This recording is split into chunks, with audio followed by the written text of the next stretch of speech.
Bonjour et bienvenue dans cette nouvelle vidéo. Nous allons traiter du gaullisme.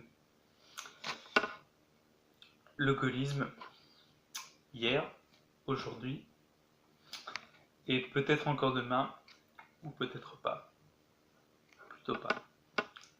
Nous allons revenir sur une des pensées qui a le plus influencé la Ve République, et qui en est même la pensée fondatrice. Cette pensée, c'est comme dit précédemment, le gaullisme. Le gaullisme, c'est une doctrine républicaine basée sur un président avec un pouvoir politique fort, un certain conservatisme sociétal, un compromis social-démocrate et l'indépendance de la France. Cette pensée, beaucoup d'intellectuels et d'hommes politiques, ça va de l'extrême droite en passant par la droite jusqu'à la gauche, qui s'en réclament. Parmi les figures intellectuelles médiatisées qui se réclament du gaullisme, il y en a quand même quelques-unes. À droite, on peut citer Éric Zemmour, qui fait souvent son éloge, ou alors Michel Onfray, quand même beaucoup plus à gauche de l'échiquier politique, qui n'hésite pas non plus pour lui chanter ses louanges. En politique, le gaullisme, c'est presque tout le monde qui s'en revendique. Pas forcément le gaullisme, mais plutôt la figure du général de Gaulle, soyons plus précis. Ça fait plutôt bonne impression d'avoir pour source d'inspiration le gaullisme, parce que c'est quand même la figure de la résistance, et ça permet de s'entrer dans une tradition historique en rapport avec la Ve République. Actuellement, dans les politiques qui se revendiquent du gaullisme, on a Asselineau, Wauquiez, aussi Jean-Pierre Chevènement, on a Martine Aubry qui s'est un temps revendiqué du gaullisme social, ou même des hommes qui sont officiellement classés à l'extrême droite, comme Florian Philippot. Je parle officiellement, je dis pas que je pense que Florian Philippot est d'extrême droite, ça on s'en fout. Je donne les classifications officielles des candidats pour mettre en rapport avec la différence de ceux qui se revendiquent du gaullisme tout en appartenant à des places sur l'échiquier politique différents. Au niveau du rapport de force, comment chacun l'utilise d'une certaine manière pour donner de la force à son discours. Mais alors, c'est quoi réellement le gaullisme? Pourquoi est-ce qu'il est situé à droite de l'échiquier politique alors que presque tout le spectre politique s'en revendique? Les exemples de la gauche que j'ai cités, par exemple Martine Aubry, Jean-Pierre Chevènement, ou alors Michel Onfray qui lui fait souvent des éloges,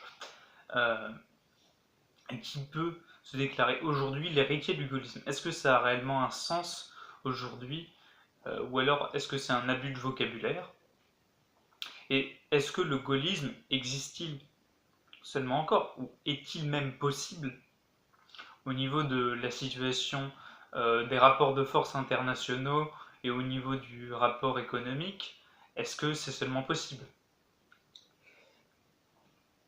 Eh bien, pour répondre à ces questions dans une première partie, nous rappellerons le contexte de la création du gaullisme. Dans un second temps, nous allons retracer les inspirations idéologiques du gaullisme pour voir quel tout ce système de pensée créé. Et ensuite, nous allons voir pourquoi est-ce qu'on hésite à placer ce courant de pensée comme à droite. Ensuite, on verra pourquoi est-ce qu'on a bien fait de le placer à droite. Et enfin, nous pourrons voir si le gaullisme est possible encore aujourd'hui. Mais juste avant, on va retourner sur les différents les différentes sous-parties idéologiques du gaullisme et les différentes tensions qui se sont déroulées au sein du RPR et voir les divergences idéologiques qu'ont les successeurs du gaullisme.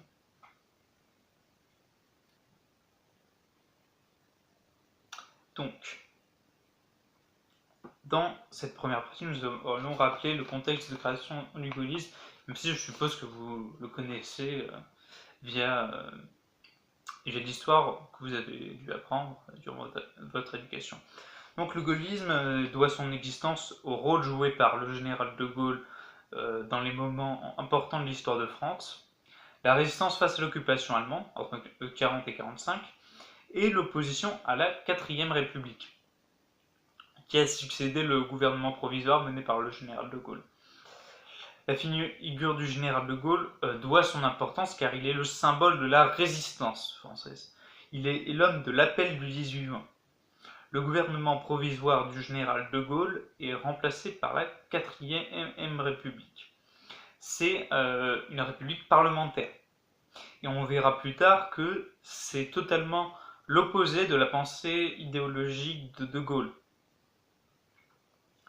La 4ème République se trouve dans l'incapacité de régler le conflit algérien et se trouve obligée de refiler à nouveau les clés du pouvoir de Gaulle qui instaure avec la Constitution de 1958 un régime semi-présidentiel et déclare l'indépendance de l'Algérie. Ainsi, de Gaulle peut gouverner le pays en fonction de ses convictions idéologiques et de la manière dont il veut prendre le contrôle d'une manière très centralisée et avec un pouvoir exécutif très fort. Donc là, on arrive à la deuxième partie où on va parler des origines idéologiques du gaullisme, parce que quelle est cette pensée que De Gaulle veut mettre en avant. Donc on peut séparer les influences du gaullisme en 3 différents courants idéologiques. La première influence, c'est le bonapartisme, la seconde est l'humanisme républicain, la troisième, c'est le conservatisme. Il y en a d'autres, comme le nationalisme de Barès, mais qui sont mis en retrait à cause du contexte historique et d'autres, comme la pensée de Bergson, qui l'a beaucoup inspiré, mais c'est ces trois-là qui vont plus revenir sur le plan de ses actions politiques et sur le devant de la scène, au niveau économique aussi. Le bonapartisme, c'est une idéologie politique qui vise à établir un État national, avec un exécutif fort, centralisé, mais qui reste d'essence républicaine, et assis sur une consultation régulière du peuple par le biais de référendums. On retrouve chez le général un appel au référendum assez fréquent, et la 5ème République créée par De Gaulle est un régime basé sur un exécutif au pouvoir plus imposant que dans la plupart des régimes représentatifs.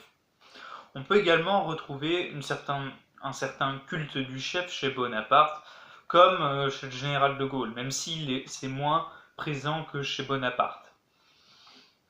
L'humanisme républicain, c'est une manière de penser la liberté comme absence de domination, ou moins réduction de celle-ci, mais aussi une vision de l'État comme assureur du bien commun.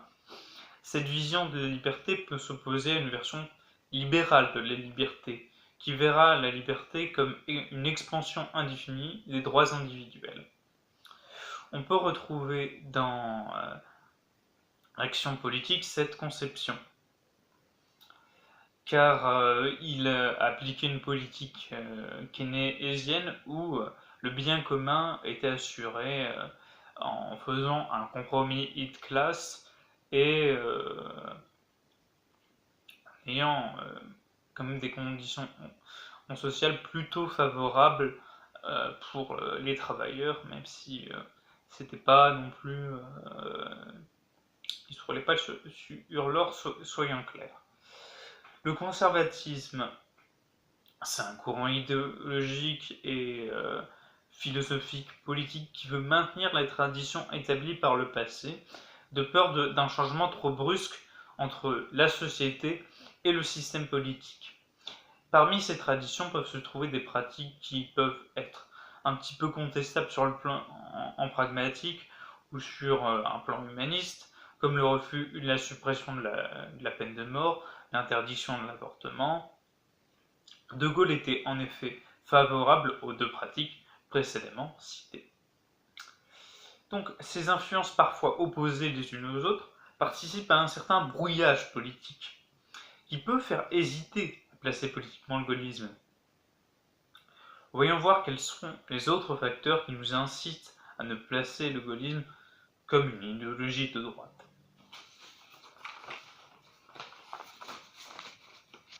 Troisième partie, pourquoi hésite-t-on à placer le gaullisme à droite de l'échiquier politique? Plusieurs éléments nous amènent à hésiter lorsqu'on veut le placer politiquement. D'abord parce qu'en Europe, les droites n'ont pas les mêmes caractéristiques que le gaullisme classique. Deuxièmement, car le gaullisme a un rapport au capitalisme plus ambigu que la droite classique.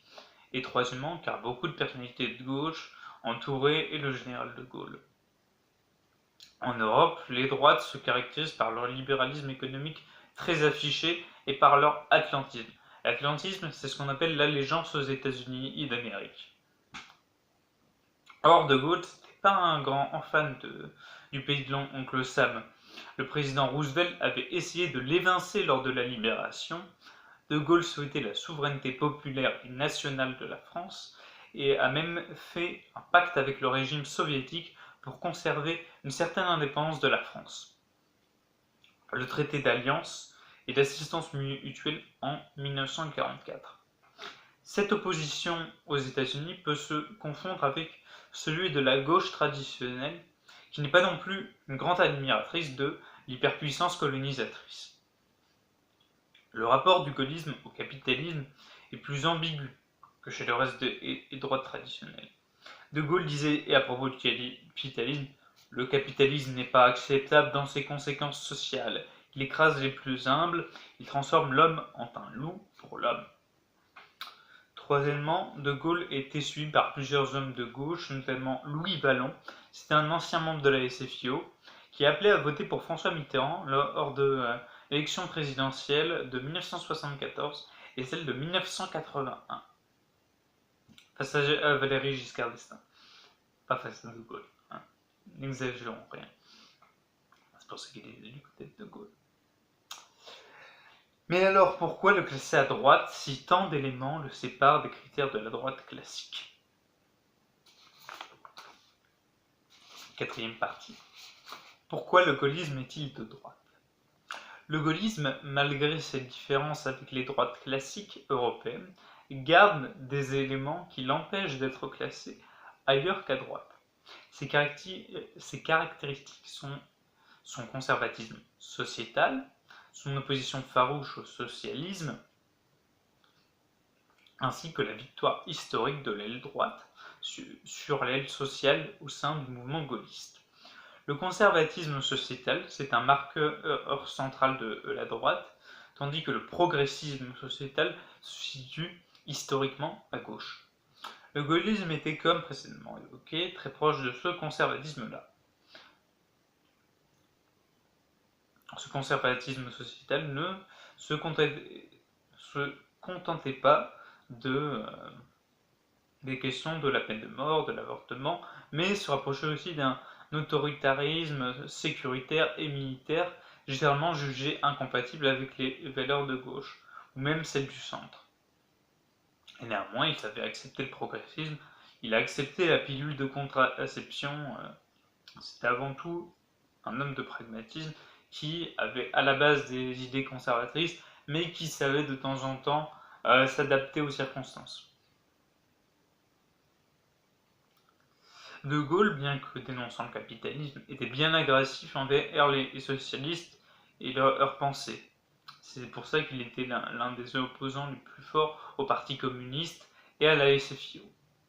Donc ça l'empêche d'être classé à gauche de l'échiquier politique, même s'il a un programme économique plutôt keynésien.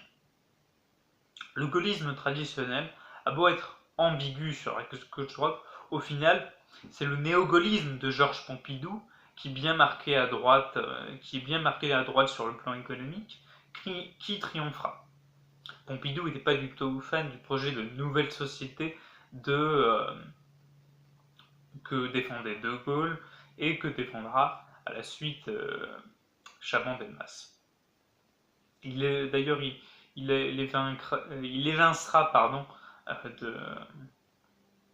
de la place de Premier ministre une fois devenu président de la République. Maintenant que nous avons montré que le gaullisme est une idéologie de droite, voyons quelles sont les lignes principales du gaullisme ainsi que les différents mouvements qui la composent après la mort du général de Gaulle. Donc on va d'abord rappeler qu'est-ce qui caractérise le gaullisme.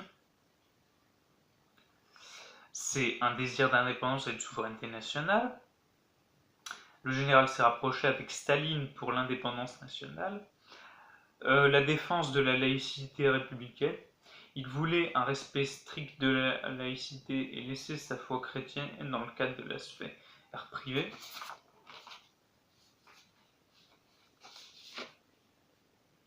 Le respect et de la souveraineté des autres nations à travers le monde.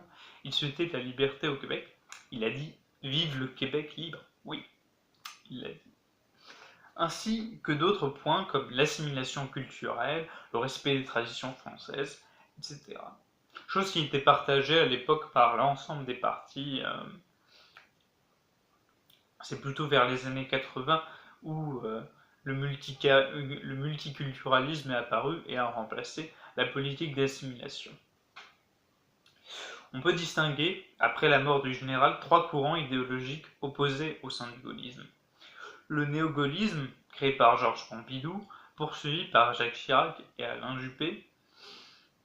C'est un libéralisme économique classique et un conservatisme assumé, mais qui s'est essoufflé avec le temps. Chirac était contre la peine de mort, Juppé est favorable au mariage pour tous, l'indépendantisme a été abandonné au profit du marché européen. Cependant, cette branche du gaullisme garde la défiance qu'avait le général de Gaulle vis-à-vis de l'atlantisme. Jacques Chirac s'est opposé aux États-Unis lors de la guerre en Irak. Ce courant a été longtemps un courant majoritaire au sein du parti gaulliste. Il est facilement identifiable à droite. Le gaullisme social, représenté d'abord par Chaban-Delmas, qu'on a évoqué précédemment, puis par Philippe Séguin. Il est le courant qui se rapproche le plus du gaullisme classique. Ce gaullisme est tout comme le gaullisme classique social-démocrate sur le point de vue économique. Ce courant reste souverainiste. Séguin s'est opposé au traité de Maastricht. Néanmoins, on peut séparer ce gaullisme du gaullisme classique, car les gaullistes sociaux ont abandonné en grande partie le conservatisme. Philippe Séguin s'est opposé à la peine de mort et était partisan de l'IVG. Il possède finalement plus de points communs avec le centre-gauche sur le plan idéologique qu'avec la droite.